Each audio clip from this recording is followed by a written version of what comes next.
Good morning, wonderful caregivers. I am Carol Howell, your internationally certified dementia practitioner and author of the Amazon best-selling book, Let's Talk Dementia, as well as Mama is Confused and So Am I. I'm confused about lots of stuff. What about you? And our most recent book, Reminisce and Worship. I was supposed to pop up little pictures of all of those books, but I forgot to. But there you go. And I hope you will check those books out on Amazon as well as on our website. There it is, www.letstalkdementia.org. I would like to thank our sponsors that help finance the ministries that we have, reaching folks in 75 countries. And we'll start today with, I've got to get better at this. I've just got things popping up everywhere. This is a new program that I'm getting used to using. I'm not doing so good, am I? Our first sponsor for today is National Association of Veterans and Families. I amuse myself, if nothing else, right? And you can find them at www.navf.org or 800-352-2919. Now, why do you need to call NAVF? Well, if you're the veteran or the spouse of a veteran, or you've got a loved one who qualifies, there are benefits for both the spouse and the veteran potentially that can help with their needs, especially aid and attendance, and you want to ask them about that. They can help guide you through that. You do not want to call the Veterans Administration because it will make you cuss. My daughter says, Mom, don't say cuss, say curse. Well, whatever, it will make you lose your mind because it's just not an easy process. Contact NAVF, 800-352-2919.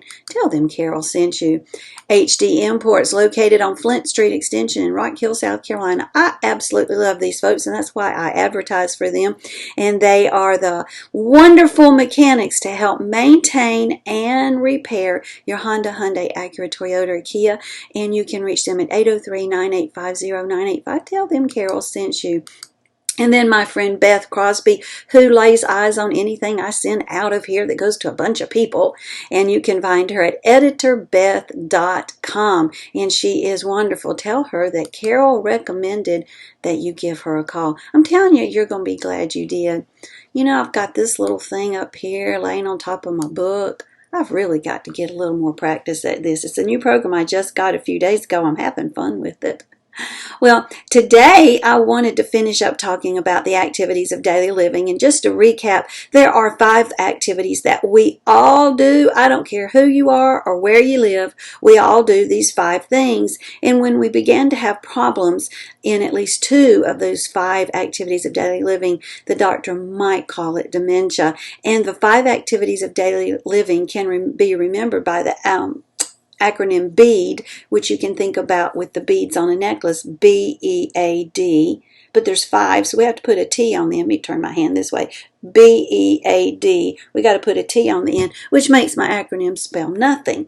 B is bathing, E is eating, A is ambulating, D is dressing, and T is toileting. We all bathe, we all eat, we all move about from place to place, even if we're in a wheelchair all day long. We all dress and we all toilet. Today we're going to talk about dressing because I've done these all out of order. I don't know why, but whatever.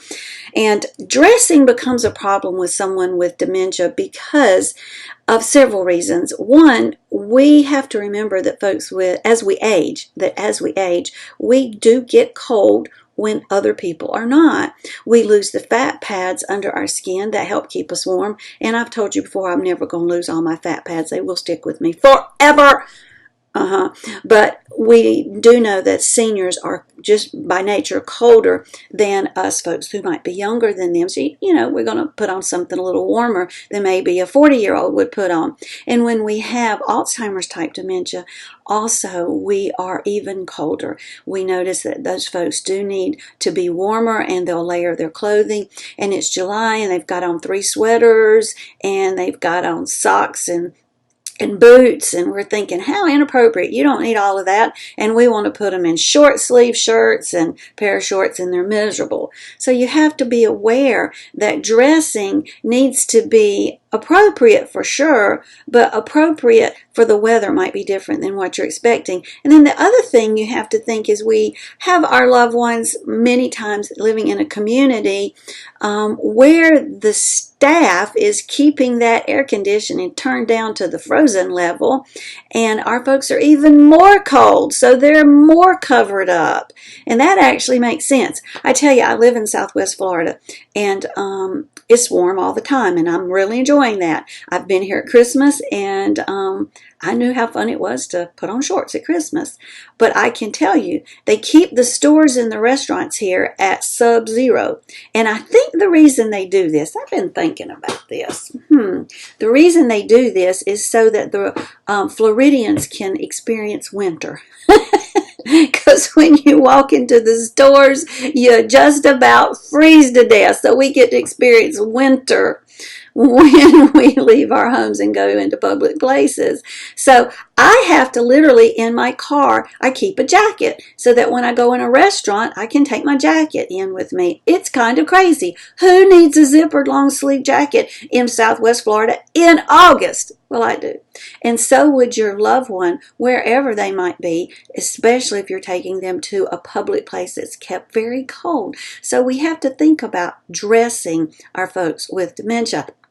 Another aspect of dressing to be aware of is if your loved one is responsible for undressing themselves at night, they probably take their clothes off and lay them across a chair or on the dresser or on the other side of the bed, and they go to bed. They wake up the next morning, and it's time to get dressed. And what do they see? They see those clothes they took off last night. So they just put them back on. It makes total sense. They don't think, because they're not able to any longer, did I not wear that yesterday? I shouldn't put that on. It's probably stinky. Let me throw it in the dirty clothes and get some clean clothes. We've also know that lots of times folks that are using Depends or the pull-up underwear, we call them Depends, just like copies or Xerox. Make a Xerox of that. What? It's because, originally everything was Xerox, and originally all of the products were Depends. Now there's lots of different ones. But anyway, the pull-ups they may take off at night because, you take your underwear off at night. They've done it all their life. They take off their Depends at night, which is the first problem. And they fold it up nice and neat, put it in their drawer. And then you start noticing some smells, and you find out there's 3 pairs of dirty Depends in the drawer. Yeah, these kinds of things happen. So dressing becomes a problem. And then expecting our loved ones to dress appropriate for the occasion. You go to pick them up for church, you would prefer them not to have on tank top, right? Although most of our loved ones don't have tank tops. My mama did. I'm going to tell you, she sure did. But you would prefer for them to be dressed appropriately. They don't think, oh, it's Sunday, I'm going to 11 o'clock worship, which is a little more formal than the 8 o'clock worship, so I should probably put on pantyhose. They don't think that, so you go to pick them up and they're dressed inappropriately. You got to be aware that dressing does become a problem. But I've seen some of you folks, and a lot of you have problems with dressing. Just a minute, if you don't have a full-length mirror in your house, please go buy yourself one. So there are some issues with dressing. Now, I had said, where did it go? In my blurb this morning that I did at 8 o'clock called Take 2, where I tell you what I'm thankful for, that I was going to tell you a joke, read you a joke. Oh, here it is. Oh, I thought I had lost it, and I really did like it.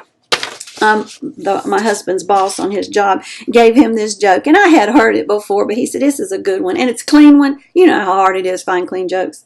So I wanted to share it with you to finish up our week here, and I thank you for joining me wherever you have done it. Our show is available on Roku and on Amazon Fire Stick, YouTube, and also at our website. Let's talk. No, that's not my website. There, that's my website, letstalkdementia.org, and you can check us out there. So here's your joke, okay? A frog goes into a bank and approaches the teller. He can see from her nameplate that her name is Patty Whack. Miss Whack, I'd like to get a $30,000 loan to take a holiday. Patty looks at the frog in disbelief and asks his name. The frog says his name is Kermit Jagger. His dad is Mick Jagger, and that it's okay. He knows the branch manager. Patty explains that he will need to secure the loan with some collateral. The frog says, "Sure, I have this," and produces a tiny porcelain elephant about an inch tall and bright pink and perfectly formed. Very confused, Patty explains that she'll have to consult with the bank manager and disappears into a back office. She finds the manager and says, "There's a frog called Kermit Jagger out there who claims to know you and wants to borrow $30,000, and he wants to use this as collateral." She holds up the tiny pink elephant. "I mean, what in the world is this?" The bank manager looks back at her and says, "It's a knick-knack, paddywhack. Give the frog a loan. His old man's a rolling stone." That's funny, isn't it? It made me giggle. I hope it made you giggle too. And I hope that maybe you'll play it back for your LO. See if they giggle. I thought it was just cute, and it's clean. There you go. Special thanks to the sponsors of our show. We have HD Imports located at Flint Street Extension. And their phone number is 803-985-0985. Beth Crosby, my wonderful editor, and you can find her at editorbeth.com. And National Association of Veterans and Families, where you can get those benefits for your veteran, 800-352-2919. And as always, my show is brought in memory of my sweet mama, Miss Vera Jean Holder, whom I love and will always love and will miss till the day I get to go see her again. I was thinking about that yesterday. I have never thought about going to heaven in the way I think about it now. It's just different. It's just different.